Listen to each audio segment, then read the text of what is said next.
Dear students, मैं doctor Monika Dungarwal आज अपने इस वीडियो में थेराप्यूटिक न्यूट्रिशन अर्थात उपचारात्मक पोषण के बारे में आप सभी को जानकारी देने जा रही हूँ।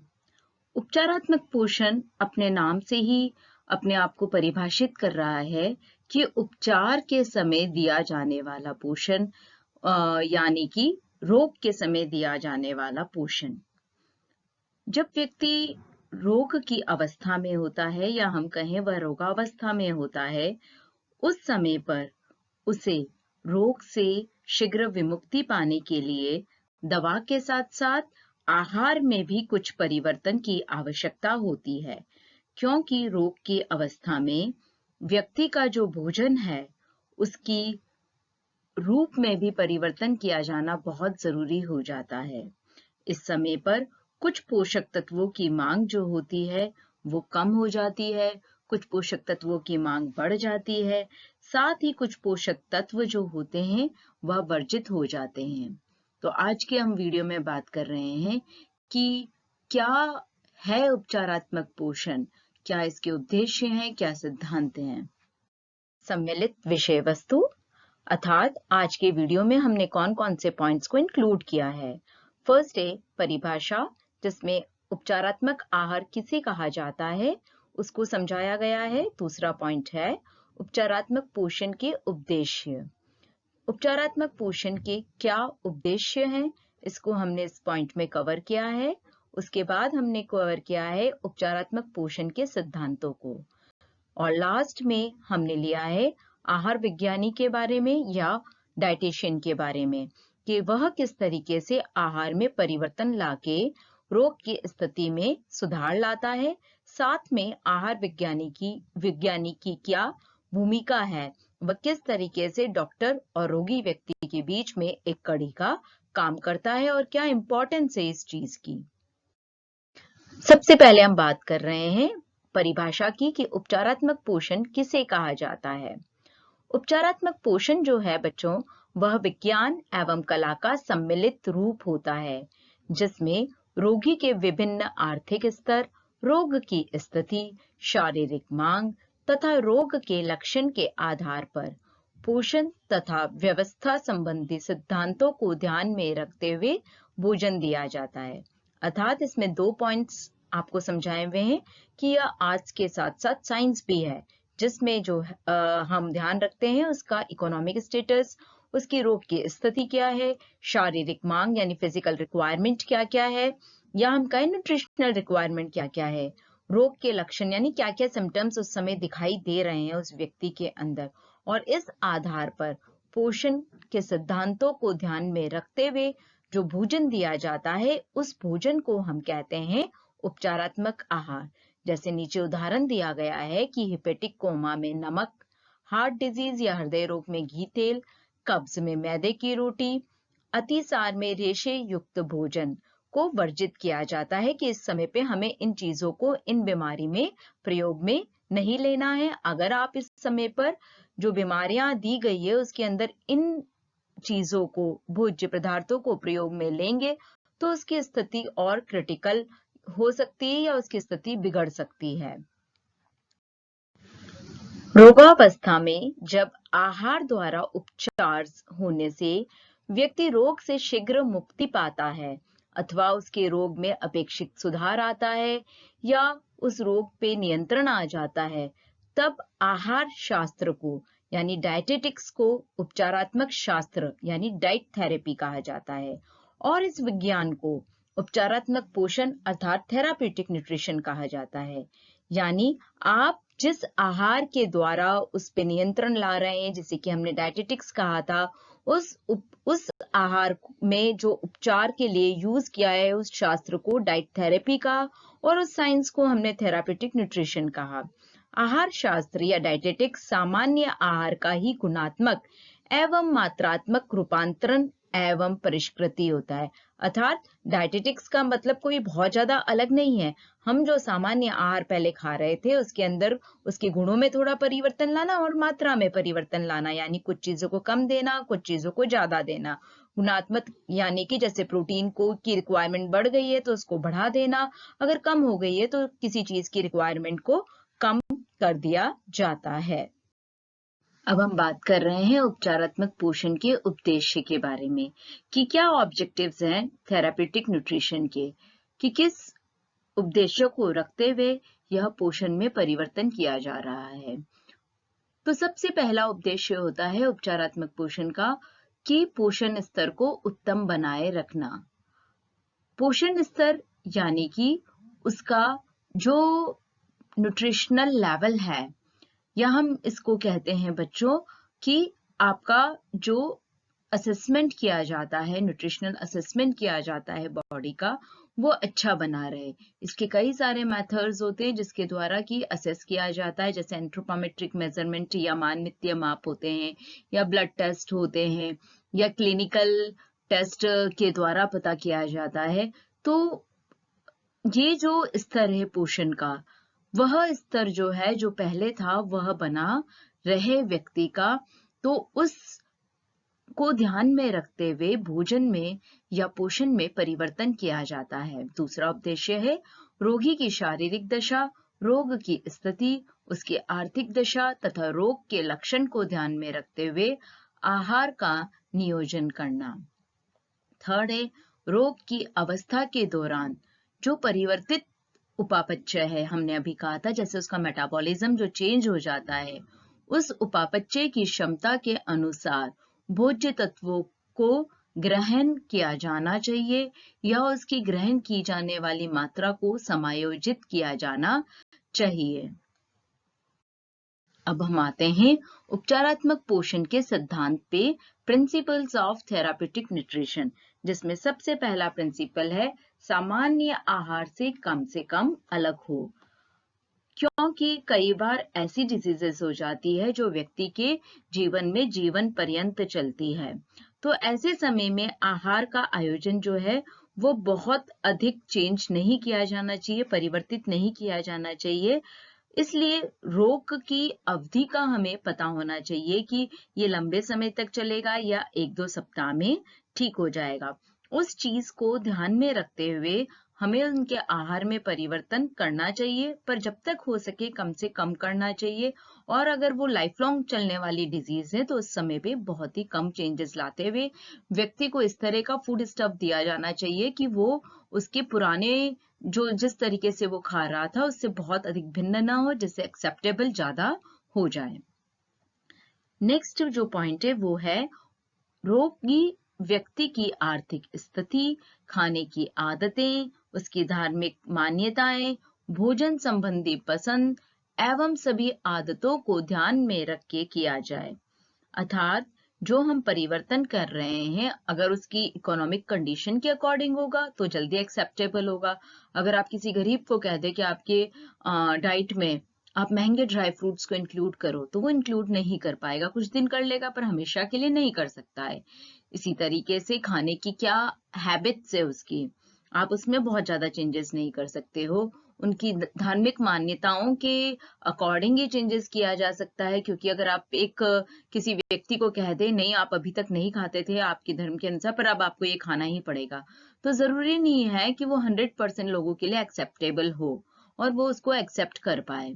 इसी तरीके से कई व्यक्ति को कुछ चीजें पसंद होती है, कुछ नहीं होती हैं, है ना। तो जो बिल्कुल पसंद नहीं है आप उसको जबरदस्ती बीमारी के समय और खाने को कहेंगे तो वो एकदम से नहीं ले पाएगा। उसके लिए उनको थोड़ा समझाना पड़ेगा कि आप इसको खाएंगे तो फायदेमंद है, तो धीरे धीरे डाइट में इंक्लूड किया जाना चाहिए और उसी अकॉर्डिंग उस पोषण में चेंजेस करने चाहिए। तीसरा है शरीर के पोषण मांग के अनुरूप होना चाहिए। पोषण मांग मतलब उसकी न्यूट्रिशनल रिक्वायरमेंट के अनुसार। तो उस आहार विज्ञानी या डाइटिशियन को इस बात की पूरी जानकारी होनी चाहिए कि वह जो व्यक्ति है वो किस रोग से पीड़ित है, रोग पर नियंत्रण के लिए या विमुक्ति के लिए किन किन पोषक तत्वों की अधिक आवश्यकता है और किन पोषक तत्वों की हमें कमी करनी है या कम देना है। रोगी व्यक्ति की शरीर की पोषण हेतु सभी पोषक तत्व पर्याप्त मात्रा में दिए जाना जरूरी हो जाता है, परंतु यह इस बात पर डिपेंड करेगा कि उसे डिजीज क्या है, कि अगर आपको पता है उसकी पर्टिकुलर बीमारी क्या है, साथ में उसके साइड इफेक्ट्स क्या आ रहे हैं, तो उसकी डाइट में उसकी पोषण मांग के अनुरूप जो है वो परिवर्तन किया जाना बहुत जरूरी होता है। नेक्स्ट है शरीर को पर्याप्त विश्राम देना। नेचुरली कोई व्यक्ति बीमार होता है, आपको सिंपल सा एक हेडेक भी होता है, तो आप रेस्ट करना चाहते हैं, या फीवर आ जाता है तो भी आप रेस्ट करते हैं। तो ये रेस्ट तो आपका फिजिकल रेस्ट हुआ। इसके साथ साथ हमारे जो अंदर के ऑर्गन्स हैं उनको भी रेस्ट कराना बहुत जरूरी हो जाता है। वो डिजीज कौन सी है ये उस बात पे निर्भर करता है। जैसे रोगावस्था में पर्याप्त विश्राम की आवश्यकता होती है, विशेषकर प्रभावित अंगों को। जैसे कि लीवर डिजीज के अंदर आप लीवर को रेस्ट कराओगे, हार्ट डिजीज में हार्ट को, किडनी डिजीज में किडनी को, नेचुरल है ये बात, है ना। तो वृक्क या किडनी का जो रोग होगा उसमें कम सोडियम युक्त भोजन दिया जाता है, ताकि वृक्क को कम काम या किडनी को कम काम करना पड़े।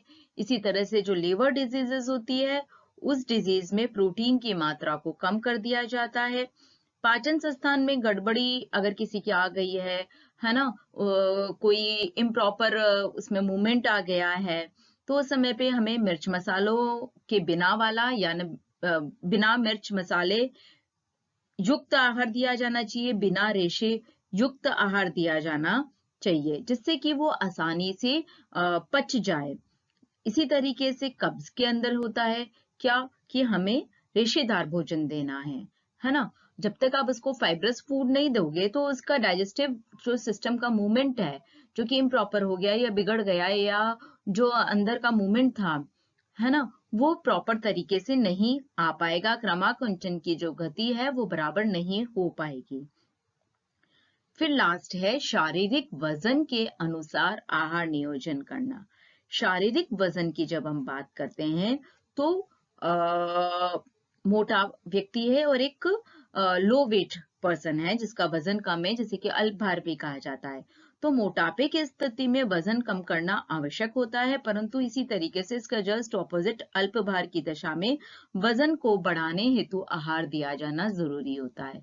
तो सारे सिद्धांत इसी बात को बार बार समझा रहे हैं कि हमें एक तो सामान्य आहार से कम परिवर्तन लाना है, साथ में ये परिवर्तन जो है उसकी आर्थिक स्थिति के अकॉर्डिंग, खाने की आदतों के अकॉर्डिंग, धार्मिक मान्यताओं के अकॉर्डिंग या भोजन संबंधी पसंद नापसंद को मैच करना चाहिए। साथ में उसकी पोषण मांग क्या है, न्यूट्रिशनल रिक्वायरमेंट क्या है, उसके अकॉर्डिंग होना चाहिए। बॉडी को विश्राम के साथ साथ हमें अंदर के ऑर्गन्स को विश्राम दिया जाना भी बहुत जरूरी होता है। साथ में व्यक्ति का वजन के अनुसार भी आहार नियोजन को किया जाना चाहिए, जिसमें सिंपल सा एग्जांपल था आपका एक अल्प भार वाला या अधिक भार वाला, मोटापा और अल्प भार में कैसा आहार दिया जाना चाहिए। इस स्लाइड में ये बताया गया है कि एक आहार विज्ञानी या डाइटिशियन जो होता है वह भोजन का प्रयोग एक प्रमुख कारक के रूप में करता है। इसे ही आहार द्वारा चिकित्सा अथवा उपचारात्मक पोषण कहा जाता है। क्यों वह आहार के द्वारा चिकित्सा करता है? जिससे कि रोग से शीघ्र विमुक्ति प्राप्त की जा सके, रोग की तीव्रता को कम किया जा सके और रोग में व्यापक सुधार लाए जा सके। इसके लिए वह कुछ पोषक तत्वों की मांग जो होता है उसे बढ़ाता है, कुछ पोषक तत्वों की मांग को कम करता है और कुछ पोषक तत्व जो है उसकी डाइट से वर्जित कर दिए जाते हैं, मतलब दिए नहीं जाते हैं, क्योंकि रोग की अवस्था में व्यक्ति का भोजन जो होता है वह सामान्य दिनों की तुलना में भिन्न हो जाता है। यह इस बात पर निर्भर करता है कि रोग की प्रकृति क्या है, दशा क्या है, तीव्रता क्या है तथा रोग का प्रभाव क्या पड़ रहा है शरीर के ऊपर। जैसे कि कुछ बीमारियों के अंदर, जैसे हिपैटिक कोमा में नमक, हार्ट डिजीज में घी तेल, कब्ज में मैदे की रोटी, अतिसार यानी डायरिया में रेशे युक्त भोजन जो होते हैं वह वर्जित हो जाते हैं।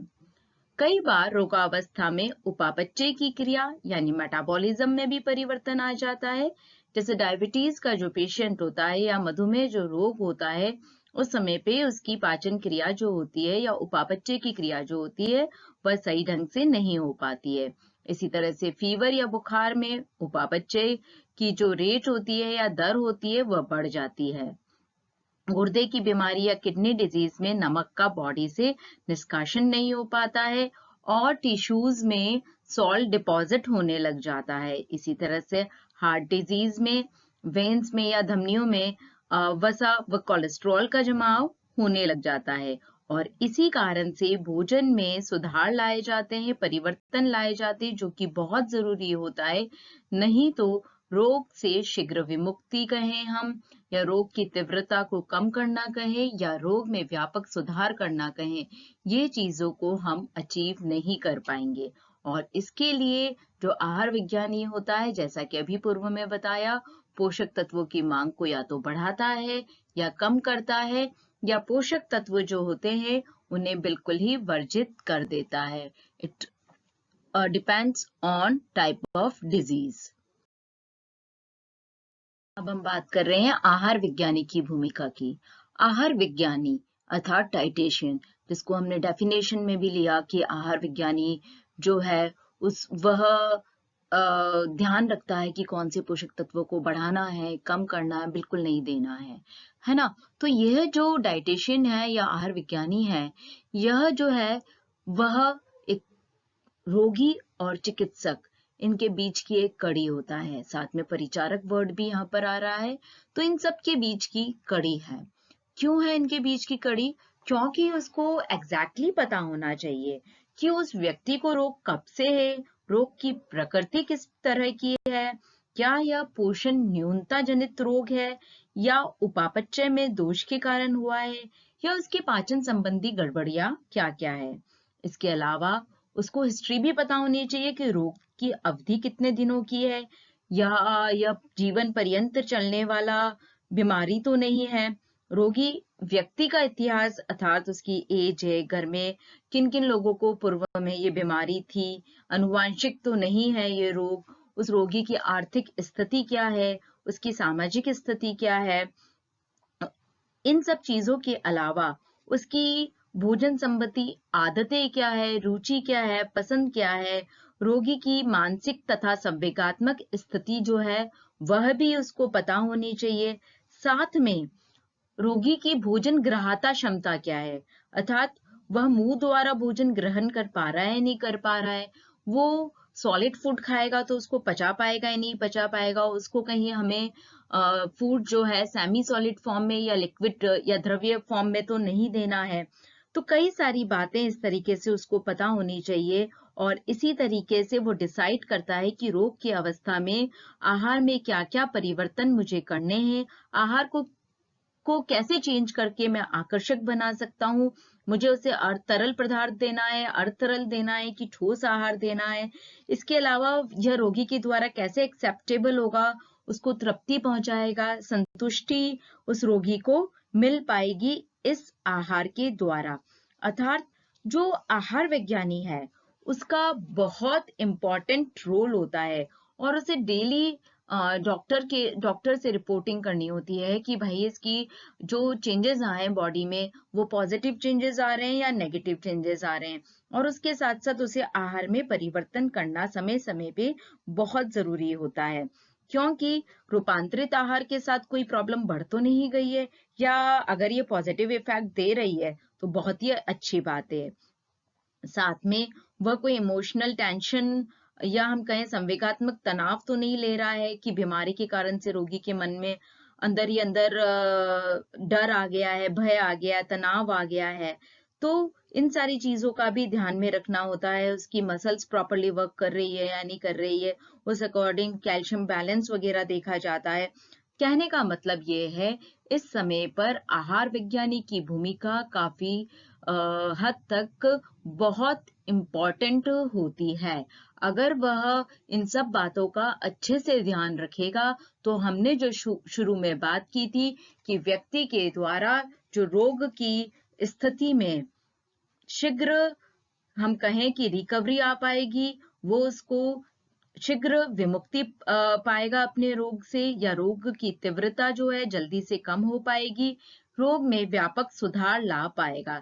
इसीलिए आहार विज्ञानी जो होता है वह भोजन का प्रयोग जो है बीमारी में एक प्रमुख कारक के रूप में करता है, जिसे ही आहार द्वारा चिकित्सा या उपचारात्मक पोषण कहा जाता है।